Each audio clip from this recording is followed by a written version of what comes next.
In January of 2021, what I hear both in the mainstream media and here on YouTube is an unwillingness to deal with the neo-Nazi issue and an eagerness to dismiss everything going on the far right as stupidity. Now, stupidity is real. Ignorance matters. The question of the level of intelligence, education, and political competence of the people of the United States of America really matters if those questions are being taken seriously. But what do we accomplish by dismissing these people as stupid? That neither helps us understand the problem, nor does it help us solve it. The thing about neo-Nazis is that a lot of them are individuals who have had their trust absolutely shattered by events in their personal life that were rather tragic. A lot of neo-Nazis have kind of chaotic family situations and have experienced the worst this world has to offer. I have been constantly verbally abused, verbally assaulted, and harassed for years. Ever since I came of age, ever since I turned 18, I sacrificed my public reputation to tell the world Hitler was right. As somebody who was a teenager, who fixated on history and fixated on facts, I fixated on learning about the world. Well, why did I do that as a teenager? Why wasn't I concerned about boys and clothing and all other things that girls are concerned about? Well, you can guess my home life was not ideal. It was not ideal. You could make assumptions all you want about what was going on. It just was not ideal. Becoming a young person, becoming the craziest teenager in your country. I actually wear that badge proudly. I was the craziest teenager in Canada. The most neglected teenager in Canada. I will say though, there's an individual who is very famous, whom I relate to so much. And that person's name is Danielle Bregoli. Who's Danielle Bregoli? Some people may ask. She's the Cash Me Outside girl. She's the girl on Dr. Phil who is absolutely out of control. I relate to her a lot, not because I behaved like her. No, I behaved in a different way. But I relate to the family dynamic that she had when she was younger. And today, in 2021, actually years ago, after she got famous, she got therapy.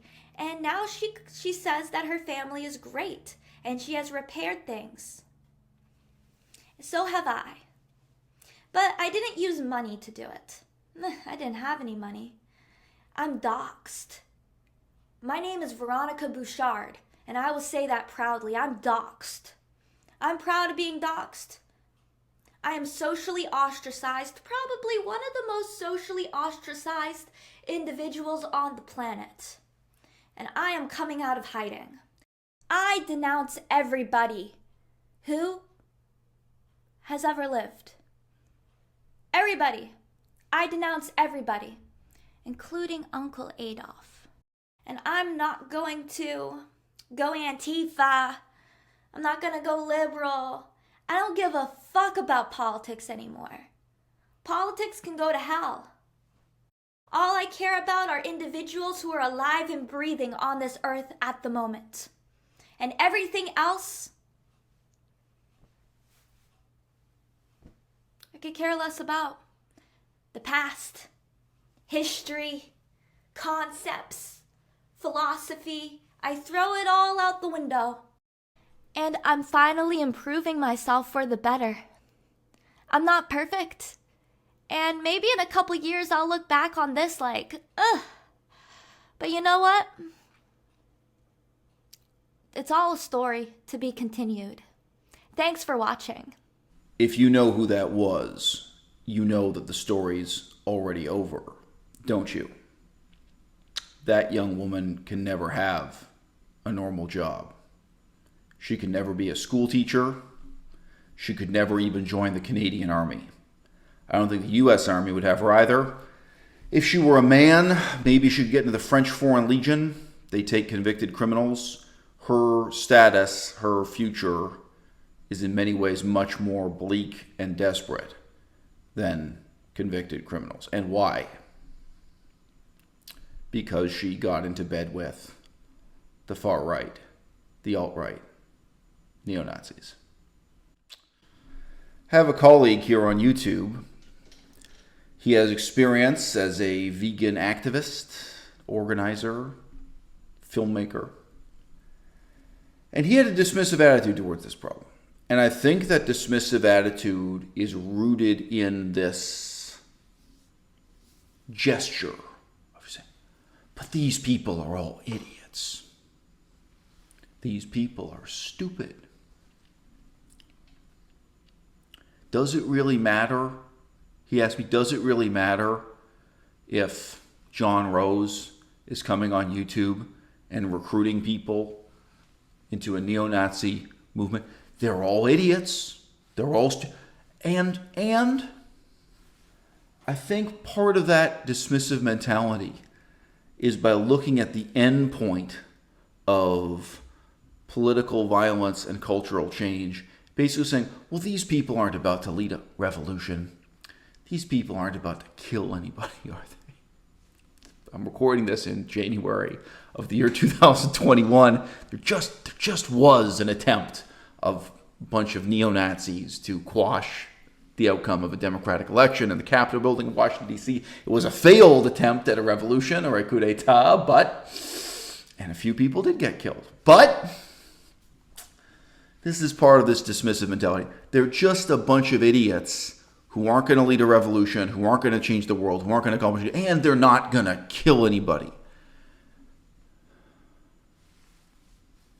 And there's no interest in the question of to what extent this will destroy their lives.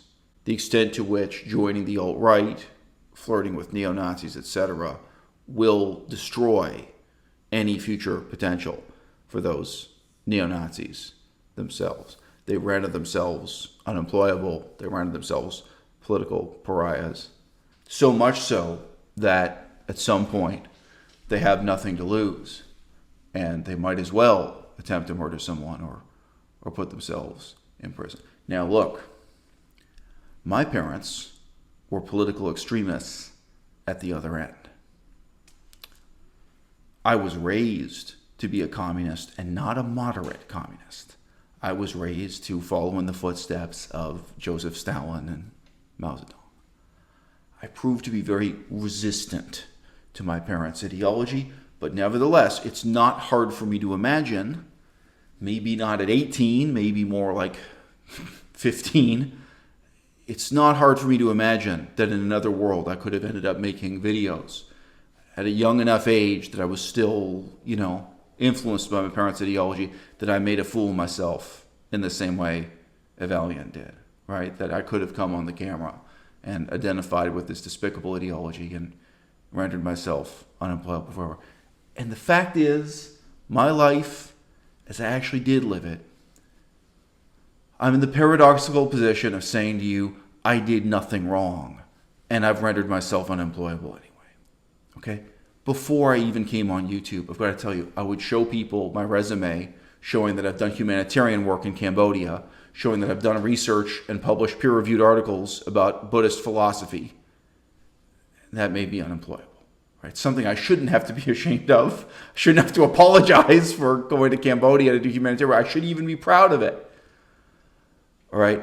I know just how narrow and conformist the society we live in is, and I ended up applying to join the army myself because I went and spoke to my professors at the university, and they told me there's no future for me. There's no job for me anywhere else. Nothing else is possible, not even if I get a master's degree and a PhD, so I might as well just join the army now.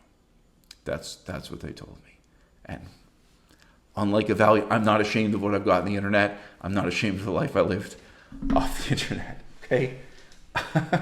So what I said to this other YouTuber wasn't a very long conversation. What I said was, how can you possibly diminish and disregard the significance of neo-Nazis coming on YouTube and recruiting other people into neo-Nazism when you yourself know, you yourself have seen the extent to which people will watch just one video on one YouTube channel and become passionately committed to veganism and transform their whole lives, right?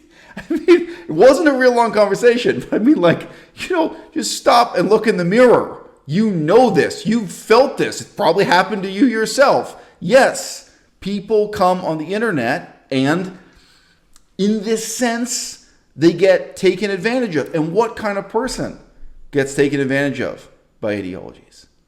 People who are weak, people who are intellectually weak, people who are emotionally weak, people who are needy. It's easy to dismiss these people as stupid, and they are. It's easy to dismiss their whole political movement as stupid because it is. But dismissing it as stupid doesn't solve the problem and also doesn't teach us anything about a problem. It doesn't lead to us having a better analysis or understanding of the problem. I learned a lot listening to Evalion's recent videos, even though they are somewhat incoherent and internally self-contradictory. The main thing I learned is that from the perspective of people like her, from the perspective of the neo-Nazis she used to fraternize with, racism isn't some kind of bug in the system for their ideology. They're consciously aware that it's the only thing that differentiates them from the authoritarian left wing. That was really stunning, really startling for me to hear. I was aware that there were plenty of right-wingers who idealized and looked up to Japan as an example. Japan as an example of an ethno-state.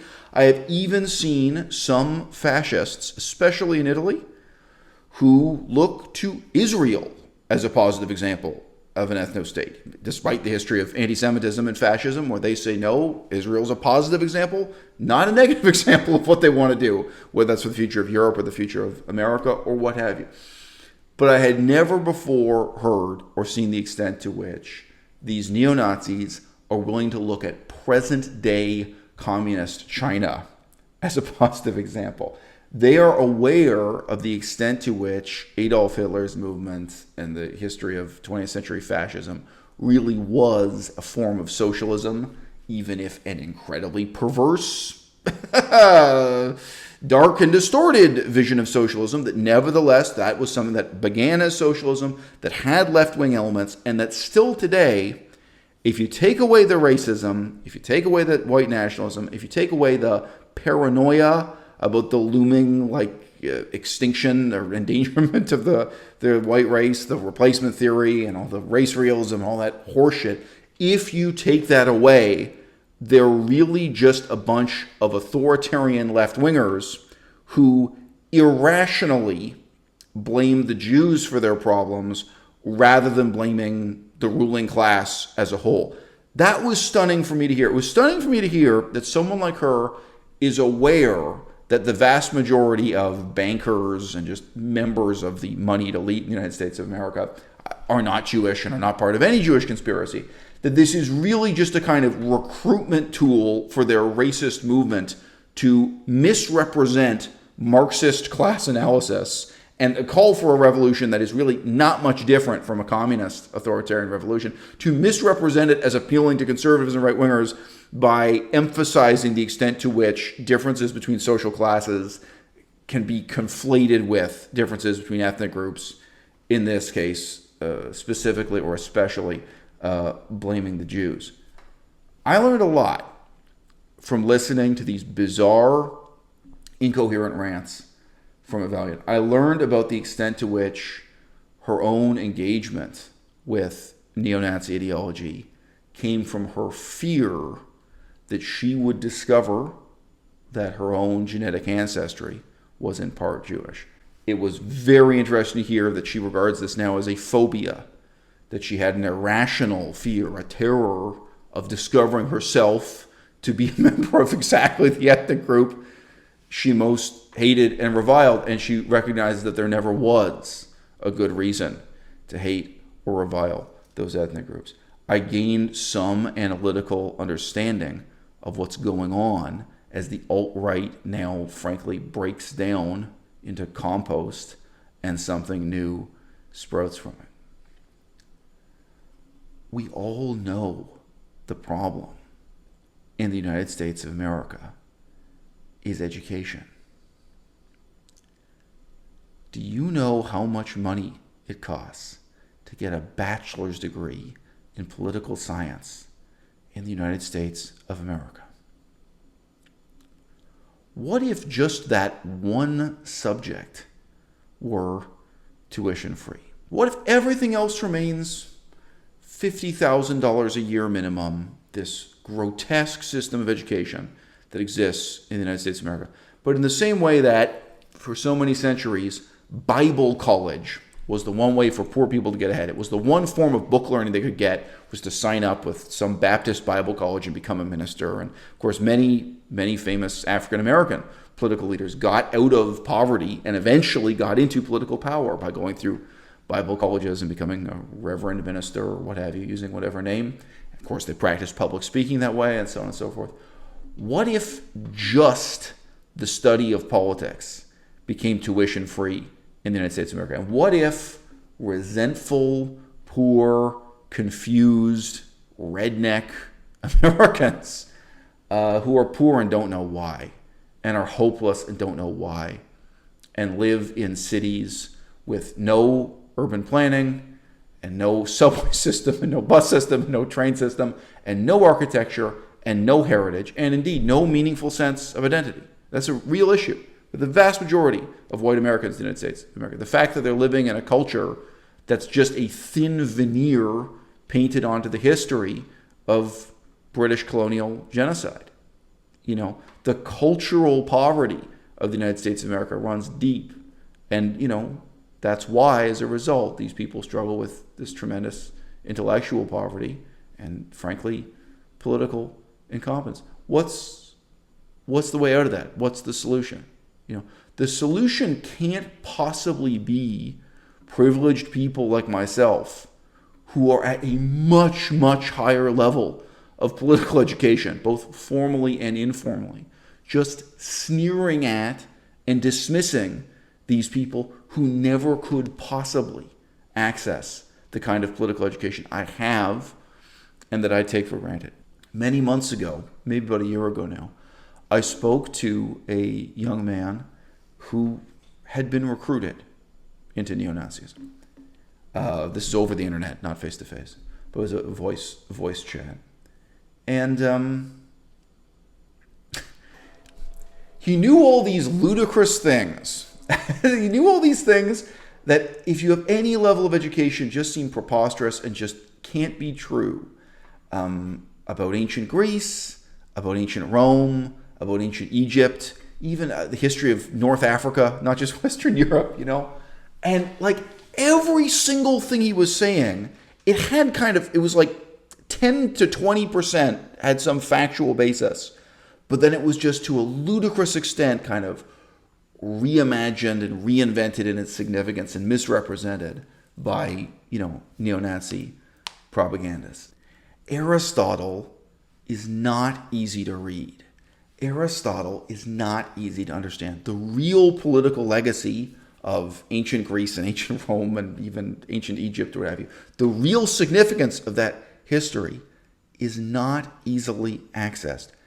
And the people who could explain that stuff to you, the people who could sit down with an 18-year-old kid and talk them through Aristotle and motivate them and help them to really understand the political history of Europe or of the whole world, Not even going to get into ancient India and ancient China here, but I could. But let's stick to Aristotle for the purpose of this video.